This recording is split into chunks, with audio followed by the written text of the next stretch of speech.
Hola, buenas tardes. Vamos a iniciar la sesión después de este pequeño receso, descanso.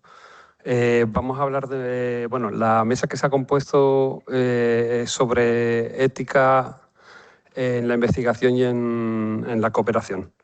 La mesa está compuesta por Abderrahmán Taleb, Gigi López y José Luis Aldenur. Os introduzco un poco quién son, ¿no? Y a partir de ahí la idea, vamos a hacer una mesa redonda de debate, o sea, se va a lanzar simplemente una pregunta que comenzarán los intervinientes, o sea, los profesores que están sentados en la mesa, pero es abierto a todo el público, o sea, sería interesante que se generara una dinámica de debate, de comentarios y aportaciones, porque creo que, o sea, somos investigadores, ¿no? En mi caso soy doctorando y yo creo que a nivel ético es un planteamiento que todos nos hacemos, ¿no? Cómo intervenimos en este tipo de contexto tan sensible y vulnerable, ¿no? Y bueno, en mi caso, el año pasado, cuando empecé mi investigación ya de campo en el contexto de Sáhara, me invadieron muchísimas dudas, ¿no? Y bueno, siendo lego de la materia de ética, espero que con esta mesa y con vuestras aportaciones podamos, en mi caso, darle luz a todas esas dudas que me fueron surgiendo, ¿no? Y me siguen surgiendo dentro de esta dinámica de investigación en la que me he envuelto. Entonces, a mi izquierda, Abderrahmán Taleb Omar, profesor del Departamento de Sociología y Trabajo Social de la Universidad Pública de Navarra. Es doctor en política por la Universidad del País Vasco, posee un máster en cooperación al desarrollo y otro en estudios internacionales. Su interés de investigación se centra en la relación y la cooperación norte-sur, la mística del Islam, así como en las minorías musulmanas en Occidente y sus prácticas religiosas. Desde abril del año pasado, el 2025, está coordinando el Centro de Investigaciones de la Universidad de Tifariti. Luego, a mi derecha, Gigi López Gandara es profesora titular del Departamento de Didáctica de la Lengua y de la Literatura de la Universidad de Sevilla, de esta universidad que nos acoge hoy, ¿no? Está interesada principalmente en la enseñanza crítica del inglés con alumnos multilingües y de comunidades minorizadas. Le interesa entre lengua, poder e identidad y la investigación de corte etnográfico. Y por último, José Luis Abdel Nocera es catedrático de diseño sociotécnico en la Universidad West London, en la University West London y especialista en Human Computer Interaction for Development, diseño participativo y sistemas sociotécnicos en contextos del sur global. Entre muchas investigaciones, José Luis, su investigación se centra en cómo la tecnología media valores culturales, éticos y sociales, ¿no? Destacando especialmente su trabajo sobre intercambio de valor ético en comunidades y en contextos vulnerables, ¿no? Que veis que son todos perfiles muy diferentes y creo que vamos a tener una muy buena mesa y aportaciones con focos muy diversos, ¿no? Entonces, como comentaba antes, la intervención en este tipo de contextos de desarrollo plantea un conjunto de desafíos éticos que van más allá de aplicaciones convencionales de un consentimiento informado. En este contexto, caracterizado por la vulnerabilidad estructural, por precariedad material y un marco y marcado por la fatiga en cooperación y fatiga en investigación, o sea, estamos hablando de una comunidad que lleva más de 50 años en condiciones de refugio. A mí me surgen un par de preguntas, ¿no? La primera sería, ¿qué ética y ética deberían aplicarse en este tipo de contexto? ¿Y qué abordaje ético debería de considerarse además de un consentimiento informado? Entonces, a partir de aquí, podemos empezar por Gigi, si quieres. Sí, me parece interesante comenzar por lo que dices, ¿no? Partiendo de la... Es que soy muy chica. partiendo de la ética institucionalizada, ¿no? Le ponemos siempre, quienes pensamos, entiendo, en ética, le ponemos siempre muchos problemas a la ética institucionalizada, porque tiene muchos problemas. Pero realmente la ética institucionalizada también nos ofrece un espacio para poder pensar. A mí me ayuda mucho tener que hacer todo lo que me piden, ¿no?, para el checklist, ¿no? Me resulta muy, muy útil dedicarle ese tiempo a pensar, sobre todo, a leer, y quizá también se lo debiéramos prestar a conversar con las personas con las que vamos a investigar. Y esto, por ejemplo, es algo que no solemos hacer y que no nos suele ocurrir. Ese tiempo previo, ¿no? Decimos, bueno, vamos a hacer todos los papeleos, no sé qué, luego consentimiento informado, y ahora ya me pongo yo con las personas. Es que a lo mejor hay que ponerse con las personas desde antes de empezar con el papeleo. Entonces me parece interesante ese espacio, ese tiempo que te ofrece el tener que hacer, pues, el protocolo, tener que pasar el ethics review y eso. Yo el principal problema que le veo a la ética en este tipo de contexto no es tanto el que tengamos que hacer, no que haya una ética institucionalizada, sino el hecho de entender que la investigación, tal y como la entendemos y la hacemos, es un constructo, que nos lo hemos inventado nosotros.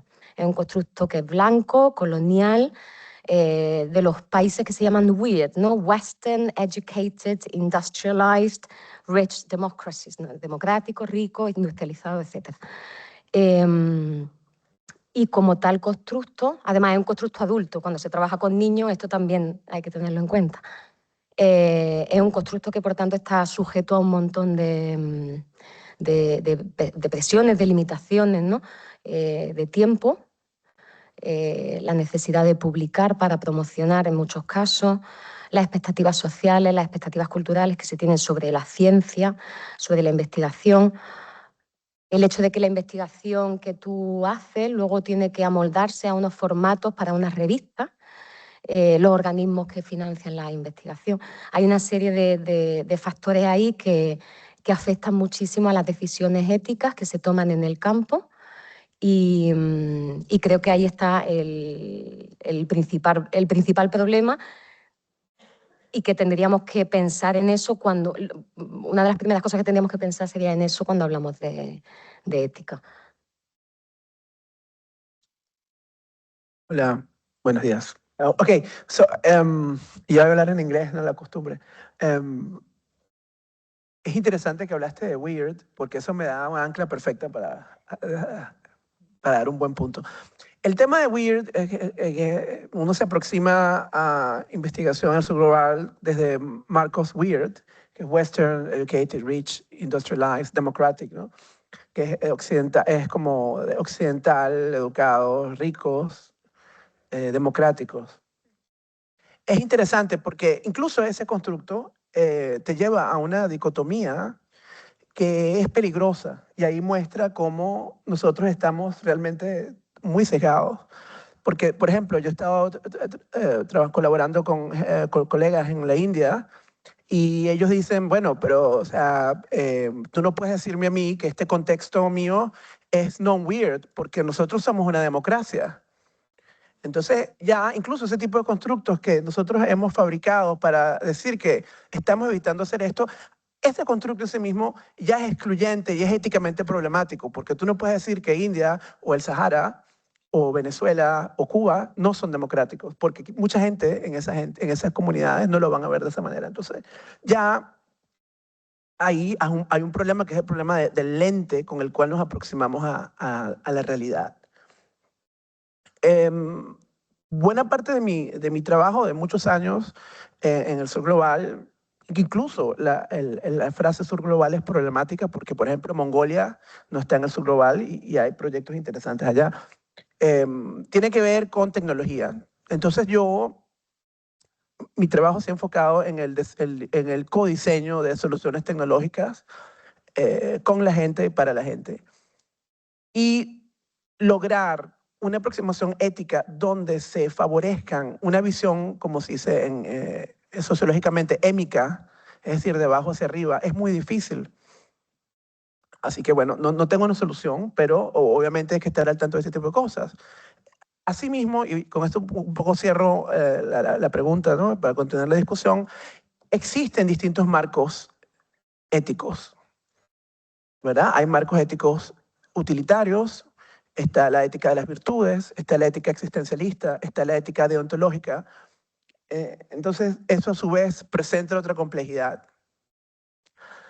Pero en el break, en el café, en el té, estaba hablando con nuestro colega, con Bahía, y él decía que el problema, el gran desafío es dejar que los pueblos resuelvan sus propios problemas. El problema del pueblo saharaui, el problema del pueblo venezolano, Cuba, etc.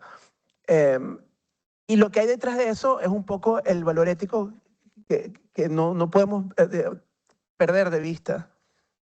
Y es difícil porque uno viene con unos lentes al mundo y no te los puedes quitar porque siempre vas a ver a través de un lente. Pero entonces yo pienso que, en resumen, el secreto está en estar consciente de ese lente y con qué lente estás viendo, y quizás podremos llegar a algún sitio. Apto. Sí, voy a hablar despacio para que las y los no hispanoparlantes nos entiendan o entiendan algo. En la línea un poco de lo que acaban de comentar los compañeros y José Luis, y la pregunta también de Daniel, me gustaría enfocar esta temática al caso saharaui caracterizado por una serie de rasgos. La primera de ellas, no hay que olvidar, independientemente de encasillarlo en el marco, digamos, de los pueblos del sur y la asimetría de poder norte-sur, no olvidar que se trata de un conflicto político con unos actores muy determinados, pero a eso se suma una situación de refugio prolongado de hace más de 50 años, en el que hay un caso absolutamente anómalo. ¿De dónde viene esta anomalía? De que es un estado, la RAST, reconocido por muchísimos estados y con, digamos, marcos legales, pero este estado no ejerce su soberanía sobre los recursos naturales de su territorio.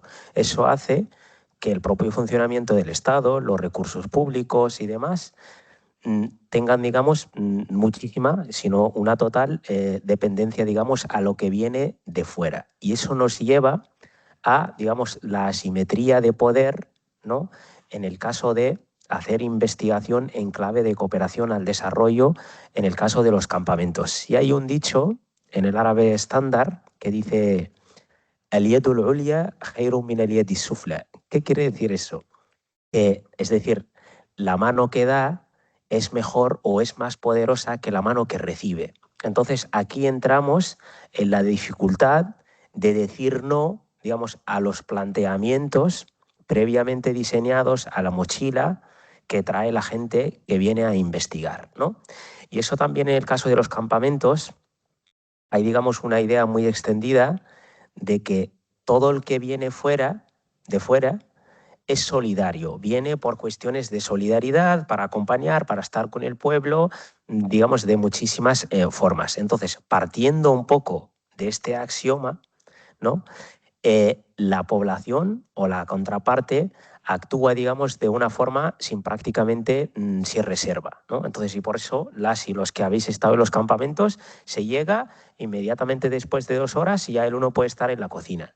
Puede estar en el dormitorio, puede estar en todos los sitios y va ahí dando vueltas sin ningún límite. Eso viene, digamos, de la idea extendida, partiendo de la experiencia y de la buena práctica, digamos, de la mayoría, digamos, de las experiencias que han existido, de que esta gente viene a demostrar algo de solidaridad, a aportar, ¿no? Independientemente de la aportación. Entonces, con eso quería resaltar este tema, ¿no? La relación de poder y la dificultad de decir no, básicamente por 2 cosas: por la dependencia a la ayuda externa y también por esta idea extendida. Entonces, este hecho hace que tengamos que hacer un trabajo extra, ¿no? Más allá de los consentimientos formales, que, por cierto, Daniel, hasta hace muy poco no existían en el marco de la institucionalidad de la RAST. Partiendo de esta confianza, casi ciega, ¿no? Yo, por ejemplo, la única experiencia que he visto que ha introducido estos elementos es la Universidad de Tifariti, ¿no? No sé si hay alumnos que habéis solicitado estancias de investigación, se les manda previamente unos documentos de carácter formal en el que se resaltan unas características y unos códigos de conducta mínimos, ¿no? O sea, es decir, que incluso el parte formal de papeleo es algo muy reciente, ¿no? Entonces, si las personas que vienen no tienen, digamos, incorporada esta dimensión, pues prácticamente se puede actuar de unas formas que incluso pueden hacer daño, y esta es la segunda cuestión, pero no quiero coger más la palabra, igual más adelante tendré la oportunidad de extenderla. Muy brevemente, por lo tan interesante que has dicho, y es que es verdad que si pensamos en la ética insiste mucho en el sí, ¿no? El consentimiento es sí, buscas el sí y lo buscas muchas veces a toda costa, y hay comunidades con las que el sí es más difícil, pero hay comunidades como lo que acabas de contar en las que es más fácil, y quizá pensar en ética en la investigación requiere abrir espacios para el no. Quizá esa es una buena actitud ética en el contexto del que estamos hablando, ¿no? Abrir espacios para que se pueda decir no, perdón. Sí, eso era lo que... Sería bueno que hiciéramos una intervención también, o sea, desde el público, si tenéis alguna cuestión, si queréis hacer algún comentario al respecto. Yo quería enganchar con otra pregunta, porque ya digo que estando en Sahara, acabo de llegar hace unas 3 semanas y claro, mucho tiempo, muchas veces solo, y uno reflexiona, ¿no?, sobre el trabajo que está haciendo y realmente si estoy haciendo lo correcto o no, ¿no? Entonces yo me gustaría que cogiéramos un poco una perspectiva un poco más de tierra, un zoom in, ¿no? O sea, hemos hablado de una parte un poco más exterior, ¿no?, más genérica, pero a ver si podíamos tener entre el público también, ¿no?, que está aquí, hablar un poquito más también de lo concreto. O sea, podemos hablar de lo abstracto, pero introducirnos también en lo concreto. Y luego de la siguiente reflexión, ¿no? Y vuelvo quizás a formular la pregunta que formulé al principio, ¿no? Es si realmente el consentimiento informado es una herramienta suficiente, ¿sabes?, para este tipo de contexto. O si necesitamos otro tipo de elemento, ¿sabes?, mucho más amplio, ¿sabes?, a la hora de intervenir dentro de un contexto fragilizado y vulnerable, ¿no? Y como, o sea, por un lado entiendo, ¿no?, la presión de la academia, ¿no?, y la academia occidental, ¿no?, que necesita publicaciones constantes, ¿no? Pero por otro lado, entiendo que la mano que está abajo, que es la que recibe, es vulnerable y cualquier cosa, pequeña ayuda, lo aprecian, lo ven desde esa perspectiva, ¿no? Entonces me lleva un poco a la siguiente pregunta, que es un poco cómo se debería evitar esas investigaciones en el cual llegamos los investigadores, extraemos información, la gente en territorio se queda exactamente como estaba y no como estaba, al contrario, porque lo que estamos hablando al principio, ¿no? Existe una fatiga en investigación y existe una fatiga en cooperación, ¿no? Entonces, una vez que salimos, ¿qué dejamos, no? Entonces, abro un poco el debate y lo abro al público porque yo creo que aunque aquí hay una mesa, todos somos investigadores o la mayoría somos investigadores y creo que vuestra opinión también podría ser importante porque estáis envueltos en algunas investigaciones que están en Sahara o en contextos parecidos. Si alguien de la mesa quiere... Sí, y me has permitido continuar un poco con mi idea. Entonces, eso nos lleva a un segundo, digamos, orden de ideas, que es, digamos, hasta qué punto las y los investigadores que van ahí a hacer, bueno, investigación académica en clave de cooperación o de este tipo, van con el compromiso de aportar a la reivindicación, digamos, de la población objeto de estudio, ¿no? Y a veces incluso no solo es esto, sino que por lo menos, si no se aporta, hasta qué punto tenemos incorporada la idea de no hacer daño.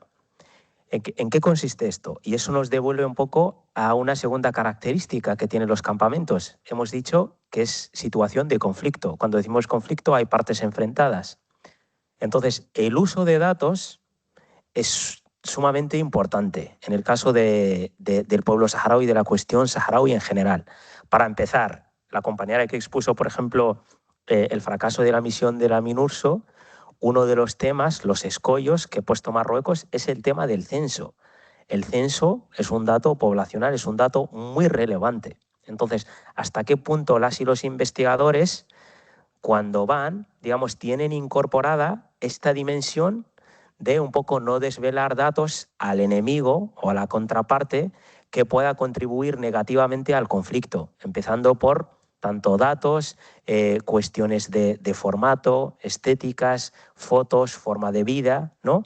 Incluso antes, cuando se visitaban los territorios liberados, hasta hace muy poco, antes de la reanudación de la guerra, hasta qué punto la gente que iba a hacer investigaciones con sus fotos, que luego han sido publicadas en importantes publicaciones académicas, en open sources y demás, no han contribuido, digamos, a ser una fuente de datos que ha sido, digamos, utilizada de alguna forma por parte de la contraparte del conflicto. Con ello, quería resaltar, ¿no?, este tema de no olvidar la dimensión de conflicto en el que los datos también forman parte de esta temática.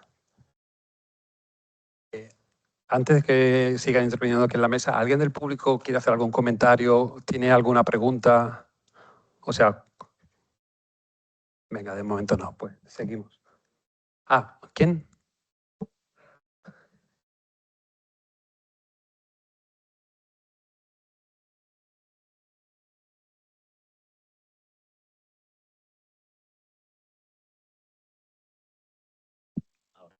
Muchas gracias. Yo quería también, un poco respondiendo a las preguntas de Dani y abriendo también el debate, sobre todo compañeros o compañeras, porque bueno, la idea del Congreso no solamente, aunque le hemos dado mucho protagonismo al Sáhara, por supuesto, es el gran protagonista, está abierto a otros territorios, ¿no? Y se hablará aquí sobre Latinoamérica, otros territorios de África.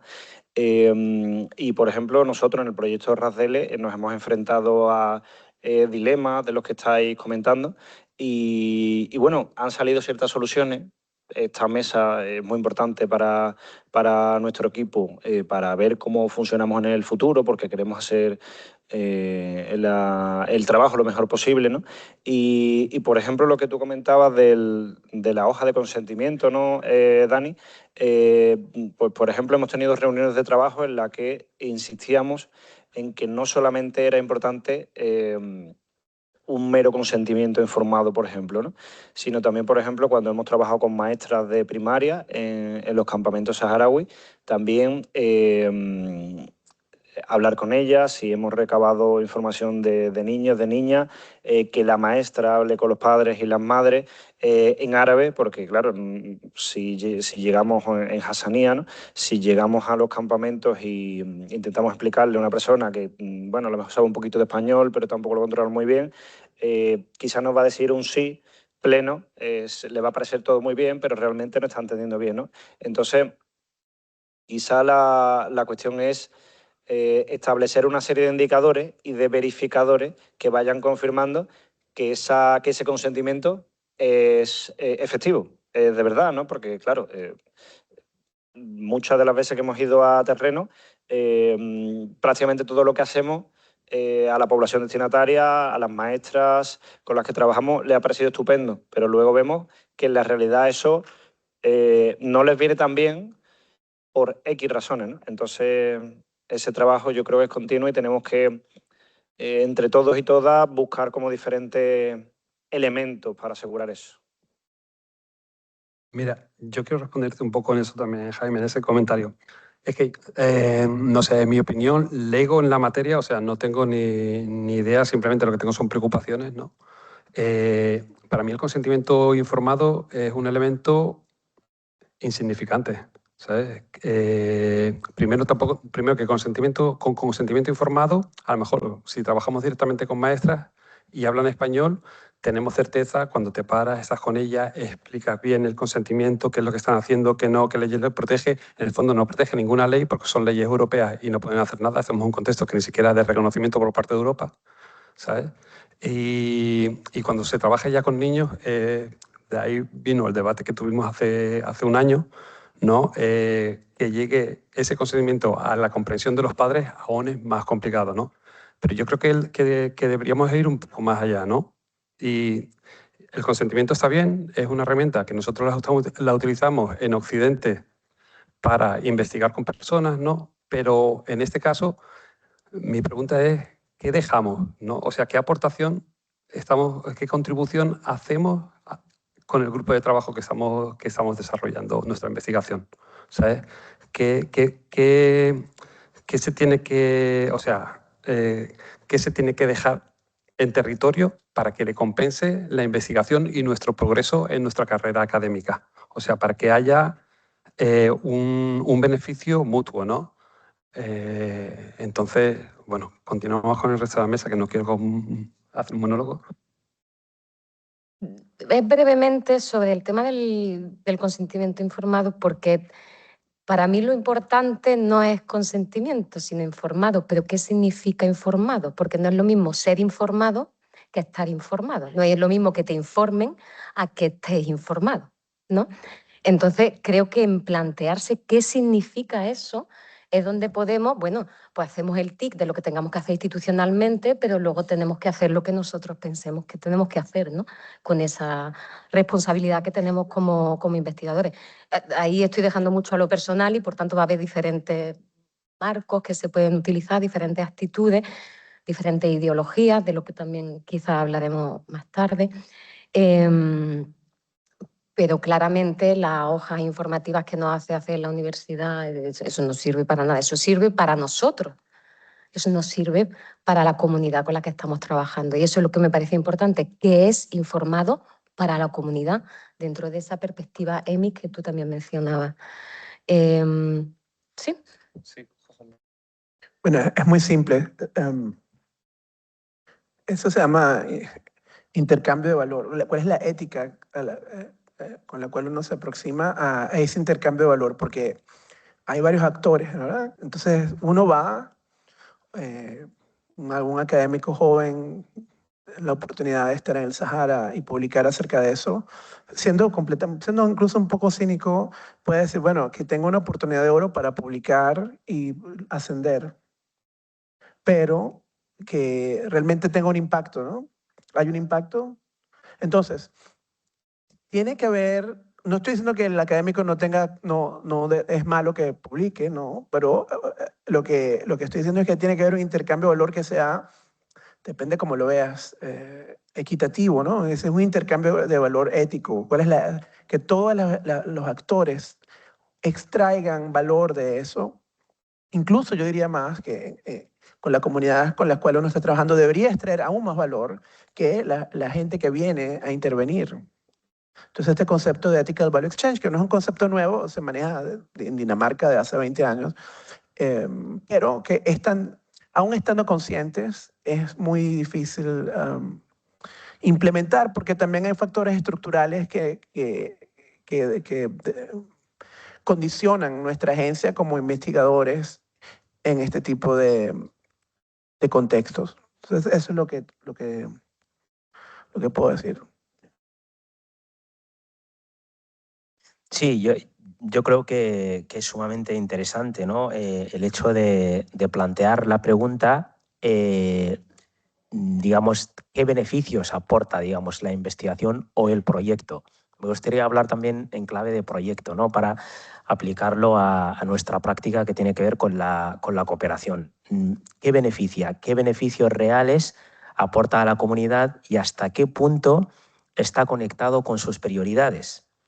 Y aquí desde la práctica os doy un ejemplo. Me tocó hace unos años a ayudar con traducciones y tal a unas delegaciones de países donantes y de organismos, grandes ONGs, a los campamentos, y había una, digamos, reducción importante del presupuesto del Programa Mundial de Alimentos. Entonces, la Media Luna Roja Saharaui recurrió a diferentes estrategias para compensar el déficit y demás. Y había una partida presupuestaria, no quiero decir el nombre de la entidad, que se solicitó, ¿no?, para compensar este déficit. Y la entidad dijo, no, esta partida la tenemos para elaborar un survey, un estudio, en plan una encuesta de satisfacción en clave de hasta qué punto la gente, bueno, pues ha recibido la ración, qué tipo de beneficios, qué cosas mejorables y demás, ¿no? Entonces, en esta misma reunión surgió la tensión, ¿no? De, mira, aquí tenemos unas prioridades muy concretas, una de ellas incluso tiene que ver con un derecho humano fundamental, que es el derecho a la alimentación, y por otra parte, un donante que tiene estas partidas que ya están presupuestadas, que, bueno, pues siguiendo su hoja de ruta y el planteamiento diseñado desde una oficina muy lejos de los campamentos, plantea seguir con su idea de hacer la encuesta de satisfacción. Entonces, este es un ejemplo muy práctico de cosas que escucharlas aquí igual resulta extrañas o pensar que es muy difícil que sucedan en el terreno, pero realmente existen y hay tensiones, ¿no? De hacia dónde llevar, digamos, la hoja de los donantes hacia las necesidades reales, que no son necesidades estáticas, son cambiantes, especialmente en el momento actual en el que vivimos, caracterizado por la drástica reducción de la ayuda, digamos, humanitaria, ¿no? Como por ejemplo la decisión de Estados Unidos de cancelar el USAID, que suponía un 40% del presupuesto de ACNUR, el Alto Comisionado de Naciones Unidas para los Refugiados, afectó la ayuda destinada a los campamentos en un porcentaje superior al 53% de todo el dinero que se destinaba a los campamentos.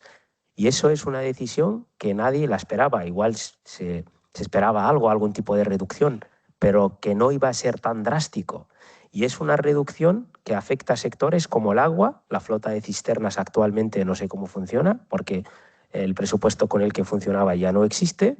Afectaba a una parte de la educación, sanidad, atención a la diversidad en un porcentaje del 65%. Entonces, con eso quiero decir que son prioridades cambiantes, ¿no? Y con ello la cooperación, la investigación, los proyectos que diseñamos, que lógicamente se tienen que justificar, tienen que tener un planteamiento previo, pero tienen también que contar con la necesaria flexibilidad que tiene en cuenta el contexto de refugio prolongado y la dependencia total de la ayuda humanitaria.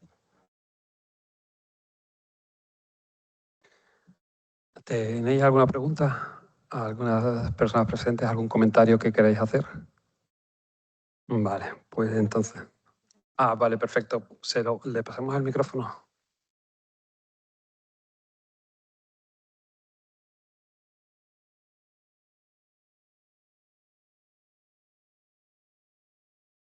Muchas gracias. Quizás sea el punto más interesante lo que ha dicho el profesor Abderramán de unir, o lo que ha dicho, cooperación e investigación. Quizás sea un momento en el que toque unir ambas y no dejar solo la investigación como algo planteado desde una universidad o desde una institución para ir a extraer datos, sino también tomar las cosas que nos da la cooperación, o al menos los marcos que nos da. Quien ha estado en un grupo de cooperación ya se ha peleado con el marco lógico y se ha peleado con las directrices y los puntos que hay que rellenar, como cuál es la población destinataria, por qué es prioritaria para ti, qué cosas tienen de prioridad, qué cosas vas a hacer para satisfacer esa prioridad. Y quizá ese tipo de preguntas, meterlas en la investigación cuando hablamos de contextos vulnerables, sea más que necesario.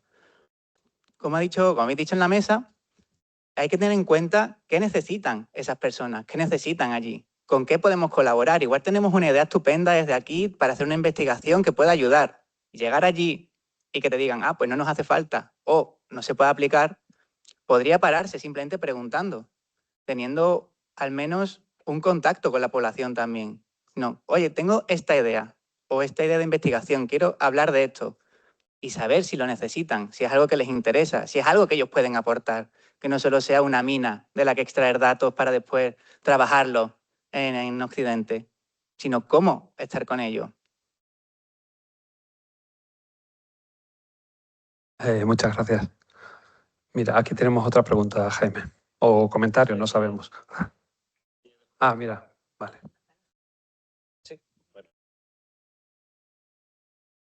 Habrá tiempo, Rocío, para todos. Hola, muchas gracias. Solo quería mencionar que creo que es muy importante cuando alguien hace una investigación ética o está pensando sobre hacer eso, tomar el tiempo para hablar con la gente y con los participantes en la investigación, y también tomar el tiempo para establecer una relación de confianza, un rapport, porque desde ahí se puede discutir, hablar, conversar, especialmente estas preguntas: ¿qué sirve? ¿Qué tema es importante, por ejemplo? Y cómo lo hacemos y cómo lo pensamos juntos. Y también hay que tener en cuenta que estos acontecimientos informados, ¿se dice así? Escritos, sobre todo, también son un elemento muy occidental, que viene de un pensamiento occidental, y que un consentimiento puede ser de otras maneras, también oralmente, por ejemplo, pero también a través de esa relación de confianza que existe entre las participantes de la investigación y los investigadores. Creo que Rocío también quería hacer algún comentario. ¿Se oye? Sí. Bueno, yo quería un poquito compartir lo que a mí me supuso en mi época, y sin hacer mucho relato, pero bueno, mi tesis fue sobre mujeres saharauis, resistencias y agencias desde un feminismo decolonial. Y fue una experiencia bastante complicada por muchas razones, entre otras cosas porque las mujeres saharauis hasta ese momento siguen siendo una gran figura, ¿no? Y hay una gran mística en torno a, en clave divulgativa, en clave de relato y una narrativa divulgativa, pero había muy poquito en clave de ciencias sociales. Entonces, abrir un melón de ese porte en un contexto de conflicto político, como planteaba el compañero Abderramán, ¿no? La pregunta de qué daña, qué no daña, qué consideramos que problematiza, mejor dicho, qué cuestiones problematizamos que pueden ser consideradas como un posible daño o pueden ser consideradas como un posible refuerzo por parte de la propia población o de sectores de la propia población, un posible refuerzo de la lucha, ¿no? Que yo creo que es un debate que en realidad es global y es el gran debate incluso de las izquierdas en la actualidad, ¿no? En términos de por dónde tiramos y cuáles son las vías que la propia autocrítica nos puede colaborar o no, ¿no? O nos puede dañar. Creo que es un debate político. En última instancia, para mí este debate en realidad es de epistemologías, ¿no? Creo que llega hasta allí. Creo que parte incluso de la pregunta de hasta qué punto las ciencias sociales históricamente han sido profundamente coloniales, eurocéntricas, y por tanto el método, si seguimos asumiendo el método como un mecanismo que genera veracidad y que es capaz de mostrar la realidad, y por tanto asumimos una epistemología positivista, más o menos ética, o asumimos, por ejemplo, en los feminismos, la idea del conocimiento situado, ¿no? Siempre podemos llegar a una realidad muy parcial que además tiene que ver con la identidad muchas veces blanca, de clase media, intelectualizada, de la investigadora. Voy a hablar ahora de mi experiencia, que llega a los campamentos y que normalmente llega con un marco feminista supercolonial. Pero esto pasa en los feminismos, esto pasa en la cooperación, esto pasa en todos los espacios en los que nos movemos, porque son los mapas mentales y son las epistemologías con las que hemos trabajado, ¿no? Darse también la posibilidad de en el camino ir desmontando esos mapas, ir construyendo otros nuevos de la mano de las alianzas con quienes, desde mi punto de vista, nunca deben ser objeto de estudio, sino sujetos epistémicos. Y este salto me parece súper importante, porque no es lo mismo que vayamos a estudiar a una población a que vayamos a oír lo que esa producción de saber se ha generado a partir de esa población, ¿no? Incluso pondría en duda, o en su momento para mí también fue otro debate importante, la idea de la comunidad o el pueblo saharaui como algo unívoco, ¿no? Como si no hubiese que también implementar de alguna manera una mirada interseccional que tiene que ver con que probablemente las experiencias, no solo entre mujeres y hombres, entre las propias mujeres que vivieron el exilio, que vivieron los bombardeos de fósforo blanco y de napalm, o las mujeres en la diáspora, son experiencias absolutamente diferenciadas, ¿no? Mujeres jóvenes en la diáspora, con respecto de los usos identitarios, por ejemplo, de la MELFA, con respecto de una cantidad de cuestiones que están cruzadas por la edad, que están cruzadas por el género, que están cruzadas por racialidades. El tema es cuánto del método asumimos, ¿no? Cuánto de la encuesta nos seguimos creyendo. Para mí el consentimiento informado es un ejemplo muy micro de algo mucho más enorme, por eso, disculpadme que me haya ido tan lejos, pero creo que el debate es epistémico, ¿no? Y es cómo construimos un activismo académico, cómo construimos la posibilidad de que la academia sea un espacio de acompañamiento de luchas sociales real, ¿no?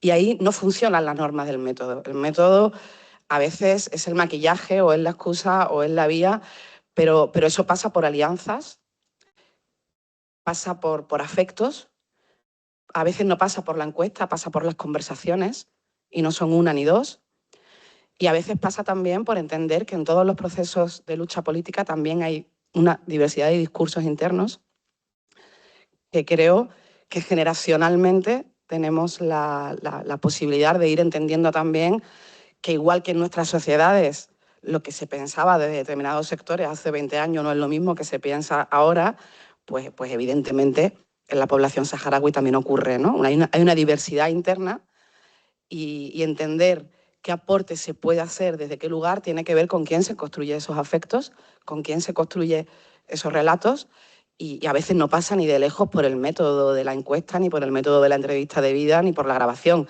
A veces es un problema eso, para llegar a entender cuál está siendo la producción de saber que sirva para... A mí me gusta mucho un concepto que, de hecho, lo trabajé un poco en la tesis, que utiliza Rita Laura Segato. Ella habla de una antropología demanda, pero serviría para cualquier paradigma de ciencias sociales, ¿no? Que es la idea de cómo pactamos la agenda previamente desde un espacio de confianza, desde un espacio de afecto, desde un espacio de entendimiento de la profundidad y de la complejidad política, pero donde sean los propios actores y actrices con las que participamos y con las que co-creamos y a quienes oímos, quienes tengan la capacidad también de decir, bueno, este tipo de temas están en agenda interna, este tipo de temas ahora mismo merece la pena, y a veces es muy coyuntural, ¿no? Tiene que ver también con las negociaciones internas propias de diferentes espacios.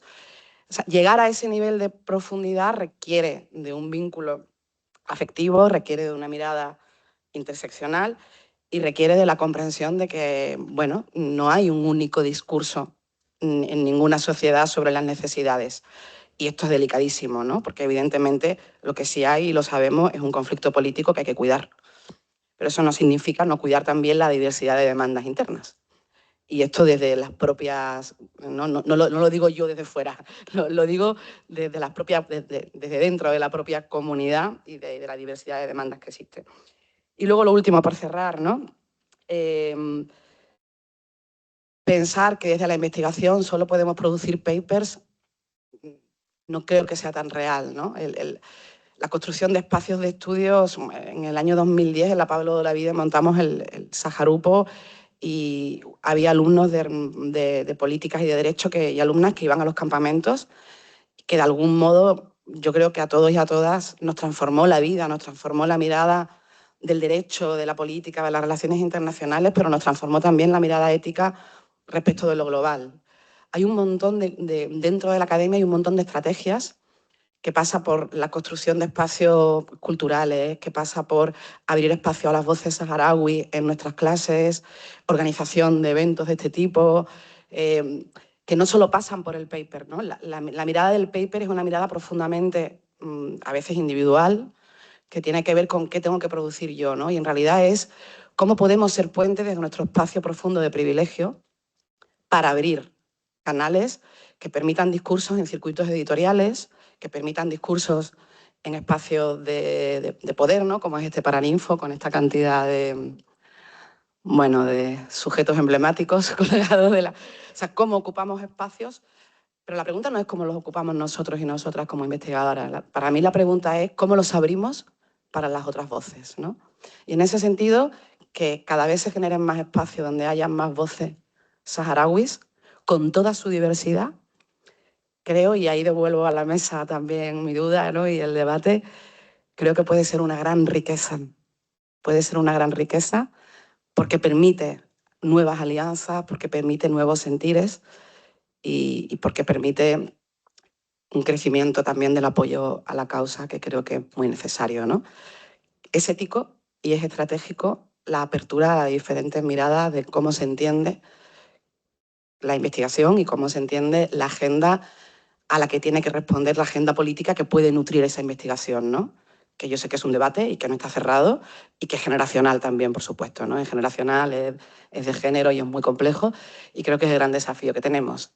Acompañar desde los afectos sin dañar y abriendo sobre todo espacios. No se trata de nuestros papers, se trata de que eso sirva para que la vida de la comunidad saharaui y que la vida de nuestra gente, de nuestros hermanos y de nuestras hermanas sea una vida que realmente esté cruzada por una incidencia política de lo que hacemos, ¿no? Y a veces lo que menos hace incidencia política es un paper, no nos engañemos, ¿no? Creo que lo que más incidencia política a veces hace es abrir espacios en las universidades, en los medios de comunicación y utilizar ese espacio de privilegio que tenemos para poder acompañar la lucha. Por responder brevemente al comentario de Rocío, antes de que la mesa sigáis comentando, bueno, no es gratuito que estemos en este Paraninfo porque justamente, como dice Rocío, en este espacio de poder, justamente queríamos darle ese poder y protagonismo y dignidad que se merece la comunidad saharaui, ¿no? Entonces, no es gratuito en ese sentido. No sé si alguien tiene más la palabra por aquí. Bueno, yo te suscribo, Jaime, y muchas gracias, Rocío, por tu intervención, porque creo que también pones palabras a muchas cosas que hacemos de forma intuitiva, ¿no? En tu discurso que acabas de decir, ¿no? El hecho, por ejemplo, de investigar, estabas comentando que investigar es espérate que se me ha perdido. Es generar vínculos afectivos también en los campamentos. Sale de forma intuitiva, ¿no? Cuando estás 5 meses allí conviviendo con el pueblo saharaui, ¿no? Al final estás vinculándote emocionalmente, ¿no? Y si no generas ese vínculo afectivo con ellos, es muy difícil realmente poder trabajar, ¿no? Y comprender, ¿no? Entonces, bueno, en ese aspecto, pues, muchas gracias por tus palabras. No nos queda mucho tiempo. No sé si queréis hacer una pequeña conclusión o sacar un pequeño tema que queráis apuntar. Lo que sí que, bueno, ahora ya cierro. Sí, yo más que nada y a modo de cierre y para que no todo sean críticas y en clave bueno, de cosas mejorables, me gustaría resaltar el rol, digamos, de gran parte realmente de la academia española, especialmente en el ámbito de la universidad pública, ¿no? De gente que viene de la academia y que se ha acercado a la cuestión saharaui desde el punto de vista de la academia, es decir, no es la cooperación, y ha mantenido este vínculo y esta continuación y realmente gracias, en gran medida, al trabajo de ellos, que la cuestión saharaui está consiguiendo ciertos espacios en la academia española, ¿no? A pesar de la dificultad y de digamos, el aterrizaje reciente con algo de intensidad de Marruecos, que se ha visto, por ejemplo, en la apertura de cátedras, en la organización de eventos, ¿no? Y este tipo de cuestiones. Entonces, la cuestión saharaui, gracias a esta continuidad que no encaja para nada en cierto intrusismo académico o paracaidismo académico, ¿no? Gente que llega, saca los datos, publica y se olvida del tema, sino que hay continuidad y hay defensa y compromiso que se ve, por ejemplo, en muchísima gente muy consolidada en el marco de la academia. O sea, esto en clave un poco a elogio y resaltarlo como ejemplo. No quiero decir nombres porque, bueno, los hay y seguro que vamos a cometer el error de no mencionar a muchos, ¿no? Entonces prefiero dejarlo ahí como un colectivo que realmente está apoyando en muchísimos sentidos e incluso en cosas muy concretas como abriendo puertas a la propia Universidad de Tifariti y en su proceso de consolidación, ¿no? Entonces, esto como un ejemplo un poco de la continuidad de esta relación y de sacar beneficio a la comunidad con estas investigaciones que se hacen.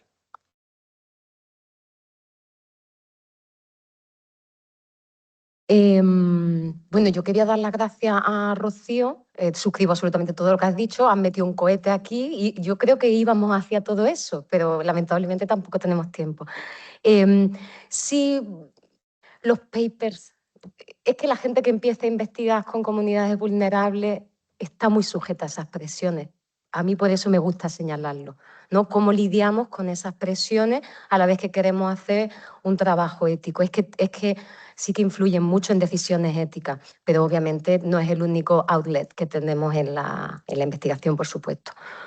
Ideología, ontología, epistemología, metodología. Es cómo lo vemos, lo que consideramos que es la realidad, lo que consideramos que es el conocimiento y cómo se conoce y cómo eso afecta a nuestras metodologías. Claro, si empezamos ya por el método, todo lo demás ya sabemos lo que es, ya sabemos de dónde viene, ¿no? Entonces, bueno, gracias por sintetizarlo todo de esa manera tan coherente y articulada. Yo te lo agradezco un montón. Lo que sí es que me gustaría cerrar por mi parte, a ver si lo encuentro, con una cita de Tim Ingold, ¿vale?, que es antropólogo. Es de un librito muy sencillo, muy divulgativo, pero a mí me gustó muchísimo y lo quiero compartir, ¿vale? Dice que no se trata de interpretar o explicar lo que hacen otros, ni de ponerlos en su lugar, ni confinarlos a lo ya comprendido. Se trata más bien de compartir en presencia de ellos. Compartir en presencia de ellos. Aprender de su experiencia en la vida y llevar esta experiencia para que influya en nuestra forma de imaginar lo que podría ser la vida humana, sus futuras condiciones y posibilidades. Muy poderoso eso, ¿verdad? Así cierro, muchas gracias. Y gracias a un público maravilloso. Luis, ¿quieres hacer un Pero ya no me dejaron más nada, ya no tengo que decir, ya todo está dicho. Seguro que tienes algo que decir. No. Bueno, Dani y yo trabajamos en innovación, ¿no? Y cuando uno trabaja en contextos como el contexto saharaui, uno quiere innovar y para que la gente pues tenga una mejor calidad de vida.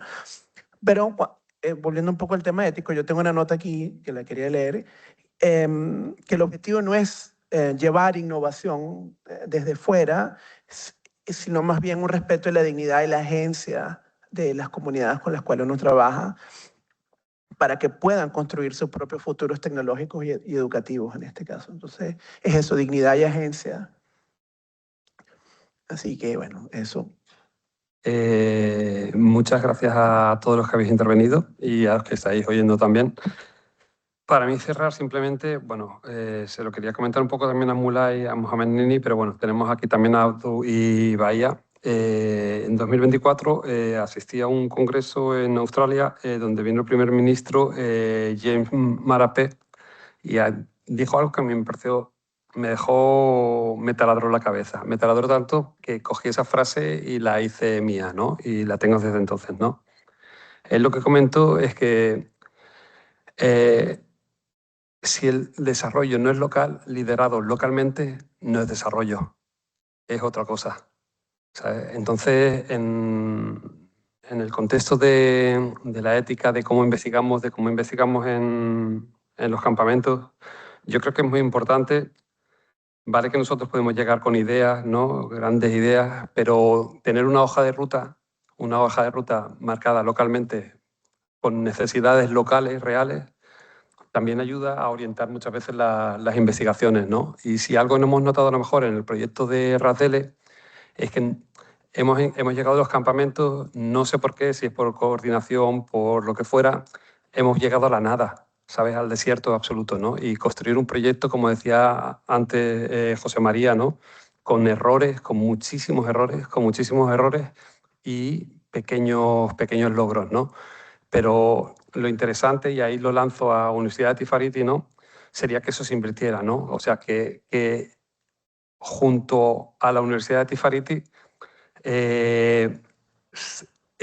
ese elemento de muchos errores y pocos aciertos se transformara, ¿no? En muchos aciertos. Y yo creo que para eso las personas que llegamos de fuera necesitamos hojas de ruta también, ¿sabes? De necesidades concretas que tenemos que resolver y no llegar con nuestras ideas preestablecidas que podemos tener y entrar en diálogo y en discusión, ¿sabes? Pero sois vosotros los que tenéis que decirnos lo que tenemos que hacer. Y muchas gracias por vuestra presencia.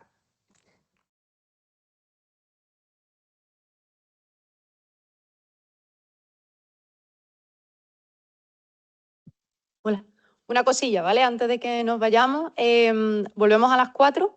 Ya sabéis que ahora toca la parte de la comida, entonces, bueno, esa parte es autogestionada. Sabéis también que hay comedor aquí en la Facultad de Filología y nada, nos vemos en un par de orillas. Muchas gracias. En el comedor se come muy bien, para que no lo sepa, quien no lo sepa. Y está económico, está bien.